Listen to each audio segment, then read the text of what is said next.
Movie की starting scene में हम एक साइंटिस्ट जो कि कहानी का मेन कैरेक्टर है उसे देखते हैं, जिसका नाम सेबास्टियन होता है। वो एक ऐसा साइंटिस्ट था जिसने इतने साल की मेहनत लगाकर एक ऐसी मेडिसिन इन्वेंट कर दी जिससे वो किसी भी लिविंग थिंग, जिनमें इंसान और जानवर इंक्लूड है, उन्हें गायब कर सकता था। लेकिन वो ऐसी मेडिसिन बनाने में कामयाब नहीं हुआ जिससे वो इनविजिबल थिंग्स यानी गायब हुई चीजों को वापस ला सके। और पिछले 1 साल से वो इस प्रोजेक्ट पर काफी वर्क कर रहा था जिससे वो मिसिंग हुई चीजों को वापस लाने में कामयाब हो जाए। वो इस पर काफी स्ट्रगल करता है और फाइनली उसकी मेहनत रंग ले आती है, यानी वो ऐसी मेडिसिन बनाने में कामयाब हो चुका था जो गायब हुई चीजों को वापस ला सके। असल में उसने गायब होने वाली मेडिसिन से बहुत सारे एनिमल्स को गायब किया हुआ था जिन्हें वो वापस लाना चाहता था। लेकिन अब जबकि वो इस मेडिसिन को बनाने में कामयाब हो गया था तो वो इस बात को अपने बाकी कोलीग साइंटिस्ट से शेयर करता है और उन्हें लैब में आने के लिए कहता है। लैब में एक गोरिल्ला था जिसे उन्होंने गायब किया हुआ था। वो लोग उसे काफी मेहनत लगाकर पहले तो बेहोश करते हैं और बाद में उसे बेड पर लेटाकर उसके हाथ पांव बांध दिए जाते हैं और वो उसमें वो मेडिसिन इंजेक्ट करते हैं जो कि सेबास्टियन ने बनाई थी गायब हुई चीजों को वापस लाने के लिए। और जब वो उसके अंदर वो मेडिसिन इंजेक्ट करते हैं तब उसे काफी डिफिकल्टी का सामना करना पड़ता है क्योंकि उसकी हार्ट बीट बढ़ जाती है और उस गोरिल्ला की हालत देखकर ऐसा लग रहा था कि अब वो नहीं बच पाएगा। लेकिन वो उसको बचाने की काफी कोशिश करते हैं, उसके हार्ट को शॉक देते हैं जिससे इस गोरिल्ला की हार्ट बीट नॉर्मल होने लगती है और आहिस्ता आहिस्ता उसकी सारी बॉडी स्टेबल हो रही थी और गोरिल्ला पूरी तरह अपनी बॉडी में वापस आ जाता है। अब क्योंकि वो ऐसा करने में कामयाब हो जाते हैं तो वो सब काफी खुश हो जाते हैं क्योंकि उनकी इन्वेंट, उनके एक्सपेरिमेंट्स कामयाब जो हो गए थे। फिर यहाँ पर हमें ये पता चलता है कि सारे एक्सपेरिमेंट्स मिलिट्री के लिए हो रहे थे और उन लोगों की मिलिट्री के साथ एक मीटिंग होती है जिसमें सेबास्टियन ये झूठ बोल देता है कि अभी तक उसने कोई सक्सेस हासिल नहीं की है और वो कामयाब होने के लिए और मजीद टाइम मांगता है। तब मिलिट्री उसे कहती है कि तुम तो पहले ही बहुत टाइम ले चुके हो और अगर तुमने जल्दी से कोई रिजल्ट नहीं दिया तो हम तुम्हारे रिप्लेसमेंट में किसी और को ले आएंगे। और जब वो लोग बाहर आते हैं तब सेबास्टियन के साथी, जिसमें लड़की का नाम लिंडा और लड़के का नाम मैथ्यू होता है, वो उसे पूछते हैं कि तुमने मीटिंग में झूठ क्यों बोला कि तुमने सक्सेस हासिल नहीं की जबकि तुम तो सक्सेस हासिल कर चुके हो। वो कहता है इसलिए क्योंकि मैं इस मेडिसिन को किसी इंसान पर चेक करना चाहता हूँ, टेस्ट करना चाहता हूँ। और वो इंसान कोई और नहीं बल्कि वो खुद था, सेबास्टियन था, जिस पर वो अपने बाकी कोलीग से मीटिंग करता है। और वो यहाँ पर भी अपने कोलीग से झूठ बोल देता है कि आर्मी ने हमें इस मेडिसिन को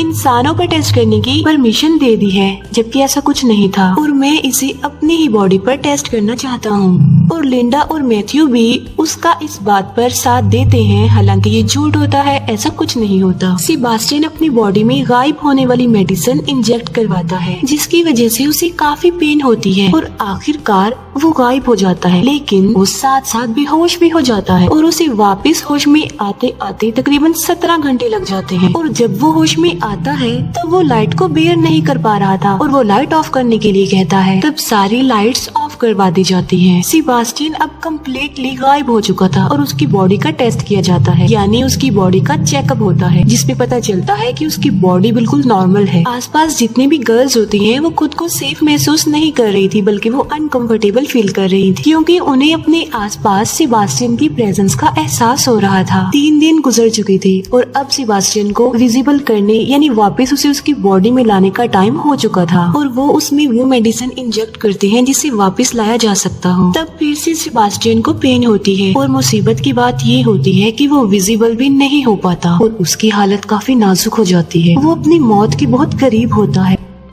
अब क्योंकि उनके पास और कोई रास्ता नहीं होता तो वो सेबास्टियन को एक मास्क पहना देते हैं ताकि वो सब उसे देख सके। और इस बात को लेकर सेबास्टियन काफी गुस्सा हो जाता है और उसकी मैथ्यू से बहस हो जाती है। वो उस पर शाउट करता है कि 10 दिन में जितनी तुमने मुझे पेन दी है, जितना लाइट में जलाया है, उसकी पेन सिर्फ मैं ही महसूस कर सकता हूँ। अब क्योंकि सेबास्टियन विजिबल नहीं हो पा रहा था तब उसकी मेंटल स्टेट भी खराब हो रही थी। इतने दिन से वो इनविजिबल था और काफी परेशान था जिसकी वजह से वो यहाँ से जाना चाहता था। और एक दिन तंग आकर सेबास्टियन लैब से बाहर चला जाता है और सीधा अपने घर आ जाता है। घर आकर वो अपने नेबरहुड की एक लड़की को देखता है जिस पर वो पिछले कुछ अरसा से नजर रख रहा था। सेबास्टियन अपना मास्क उतार देता है और उस लड़की के घर की डोरबेल बजाता है और जब वो दरवाजा खोलकर देखती है तब वहाँ पर कोई भी नहीं होता, क्योंकि सेबास्टियन इनविजिबल जो था और वो उसके घर में घुस जाता है। लिंडा सेबास्टियन के घर आती है और वो देखती है कि वहाँ पर उसका मास्क पड़ा हुआ है, जिसे देखकर वो डर जाती है। लिंडा वापस लैब में आती है और अपने बाकी कोलीग से वो मीटिंग करती है कि सेबास्टियन हमारे लिए किसी खतरे से खाली नहीं है, क्योंकि वो मास्क के बगैर घूम रहा था और इनविजिबल भी था। और तभी वहाँ पर सेबास्टियन आ जाता है। लिंडा उसे वार्न करते हुए कहती है कि अगर तुमने आज के बाद ऐसा किया तो वो मिलिट्री को तुम्हारी शिकायत कर देगी। तब सेबास्टियन लिंडा की इस बात पर एग्री हो जाता है, लेकिन अभी भी सबके दिल में डर था,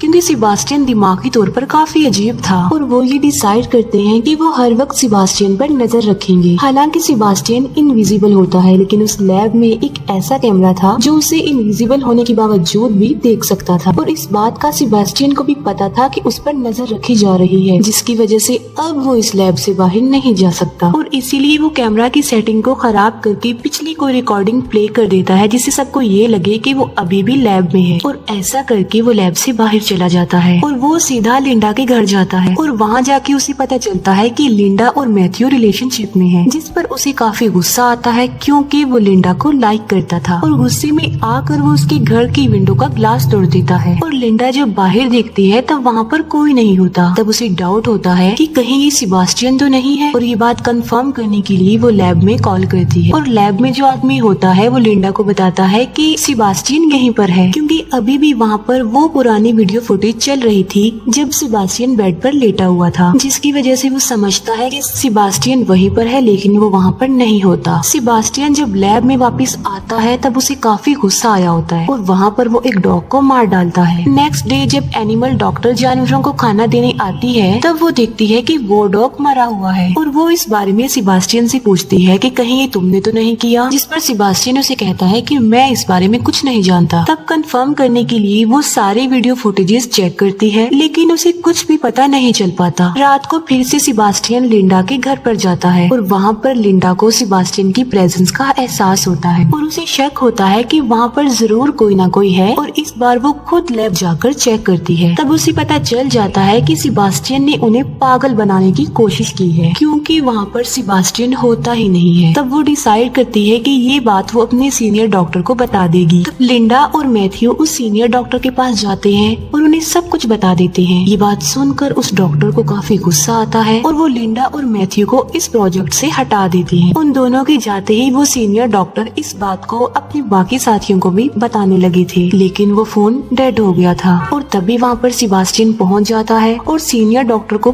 पानी में डिबोकर मार डालता है। नेक्स्ट मॉर्निंग सेबास्टियन वापस लैब में आ जाता है। लिंडा और मैथ्यू उस सीनियर डॉक्टर की कॉल का वेट कर रही थी, क्योंकि आज उनकी मीटिंग थी। अब क्योंकि वो सीनियर डॉक्टर मर चुका था तो उसकी कोई भी कॉल नहीं आती। तब चेक करने के लिए लिंडा उस डॉक्टर के घर पर कॉल करती है। तब उसे पता चलता है कि डॉक्टर की पानी में डूबने की वजह से डेथ हो गई है। तब लिंडा डिसाइड करती है कि वो इस प्रोजेक्ट के बारे में सबको बता देगी, क्योंकि सेबास्टियन की रियलिटी यानी कि वो इनविजिबल है, ये सिर्फ वही लोग जानते थे जो लैब में थे। बाकी और किसी को भी इस बारे में कुछ नहीं पता था।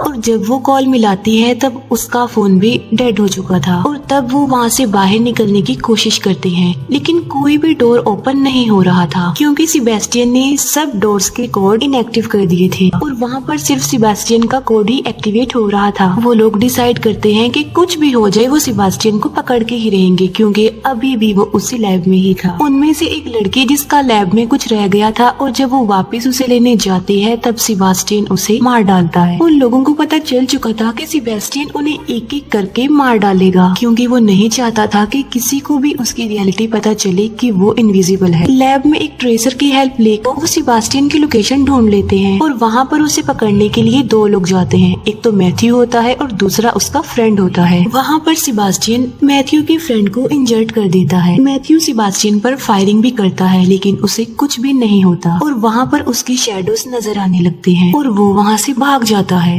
मैथ्यू के फ्रेंड का काफी खून बह चुका था और उसे ब्लड की जरूरत थी। तब लिंडा की फ्रेंड ब्लड लेने जाती है और वहाँ पर सेबेस्टियन भी पहुँच जाता है और वो उस लड़के को मार डालता है और इतने ही देर में मैथ्यू का फ्रेंड भी मर जाता है। अब सिर्फ 3 लोग ही जिंदा बचे थे, जिनमें थी लिंडा, मैथ्यू और उनका वहाँ पर एक और फ्रेंड। अब वो लिंडा की फ्रेंड को ढूंढते हैं जो कि ब्लड लेने गई थी और उसकी डेड बॉडी उन लोगों को एक फ्रीजर रूम में मिलती है। लिंडा और मैथ्यू के अलावा जो सर्वाइवर था सेबेस्टियन उसे भी मार डालता है और वो उसे लोहे के रॉड से मारता है। और जब मैथ्यू अपने फ्रेंड को बचाने की कोशिश करता है तब सेबेस्टियन उसे भी इंजर्ड कर देता है। वो लिंडा और मैथ्यू को उस फ्रीजर रूम में बंद करके फ्रीजर ऑन कर देता है और उन लोगों को वहीं पर छोड़ देता है और वहाँ से चला जाता है। वो उन दोनों को कोल्डनेस की वजह से मारना चाहता था और फ्रीजर का टेम्परेचर आहिस्ता आहिस्ता डाउन होता जा रहा था, लेकिन लिंडा फिर भी हिम्मत करके दरवाजा तोड़ने की कोशिश करती है, लेकिन वो ऐसा नहीं कर पाती। मैथ्यू जो कि काफी इंजर्ड था और इसी वजह से वो बेहोश होता है। फिर हम सेबेस्टियन को देखते हैं जो कि अच्छे से रेडी हो जाता है और एक केमिकल को यूज करके एक बॉम्ब बनाता है और बाद में उसका टाइमर सेट करके वहाँ से चला जाता है। दूसरी तरफ लिंडा भी मैग्नेटिक पावर का यूज करके दरवाजे को खोलने की कोशिश कर रही थी और इस बार वो कामयाब भी हो जाती है और डोर ओपन हो जाता है। डोर ओपन होने के बाद वो मैथ्यू को वहाँ से निकालने लगती है और उसके पास आग जला देती है क्योंकि उसकी बॉडी काफी ज्यादा ठंडी हो गई थी। और अब लिंडा उस जगह पर जाती है जहाँ पर सेबेस्टियन होता है। सेबेस्टियन जो कि लिफ्ट में था और लिफ्ट का दरवाजा बंद होने ही वाला होता है कि तभी वहाँ पर लिंडा आ जाती है। लिंडा के हाथ में एक सिलेंडर होता है जिसे वो जलाकर सेबेस्टियन को जला देती है। सेबेस्टियन जो कि सारा जल चुका था तो आहिस्ता आहिस्ता उसकी बॉडी भी जलती जा रही थी। अब क्योंकि सेबेस्टियन इंजर्ड भी था और काफी गुस्से में भी था तो वो लिंडा से अपना रिवेंज लेना चाहता था, उसे किसी भी सूरत में मारना चाहता था। फिर लिंडा आग बुझाने वाली पाइपलाइन को ऑन कर देती है जिससे वहाँ पर पानी गिरने लगता है। अब सेबेस्टियन हल्का हल्का नजर आने लगा था और वो लिंडा को काफी बुरे तरीके से मारने लगता है और उसकी गर्दन पर पाँव रख कर उसका गला दबाने की कोशिश करता है। लिंडा ऑलमोस्ट मरने ही वाली होती है कि तभी वहाँ पर मैथ्यू आ जाता है जिसके हाथ में लोहे का एक रॉड होता है और वो उस लोहे के रॉड से सेबेस्टियन के सर पर स्टैब करता है जिससे सेबेस्टियन वहीं पर ही गिर जाता है। फिर मैथ्यू लिंडा को उठाता है और वो दोनों वहाँ से जाने लगते हैं। सेबेस्टियन जो कि अभी तक मरा नहीं था बल्कि जिंदा था और वो उसी रॉड को उठा लेता है और वो उस रॉड से मैथ्यू को मारने ही वाला होता है कि मैथ्यू को पता चल जाता है। तब मैथ्यू सेबेस्टियन को धक्का दे देता है और वो रॉड इलेक्ट्रिक वायर से टकरा जाता है और करंट सेबेस्टियन की पूरी बॉडी में फैल जाता है जिसकी वजह से सेबेस्टियन वहीं पर गिरकर बेहोश हो जाता है। फिर लिंडा और मैथ्यू उस जगह पर जाते हैं जहाँ पर सेबेस्टियन ने वो बॉम्ब सेटअप किया हुआ था।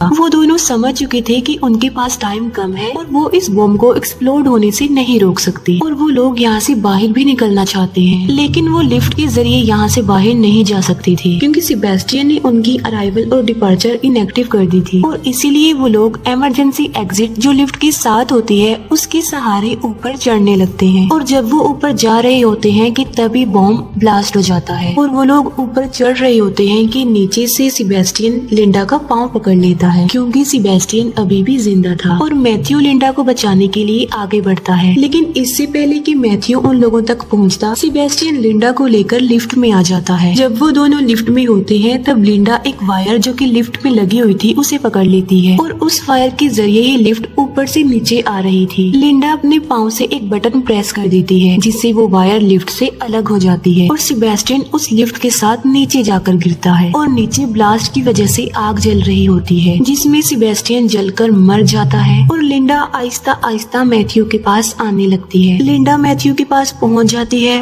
और वो दोनों बच जाते हैं और खुश होते हैं और इसके साथ ही ये मूवी यहीं पर एंड हो जाती है।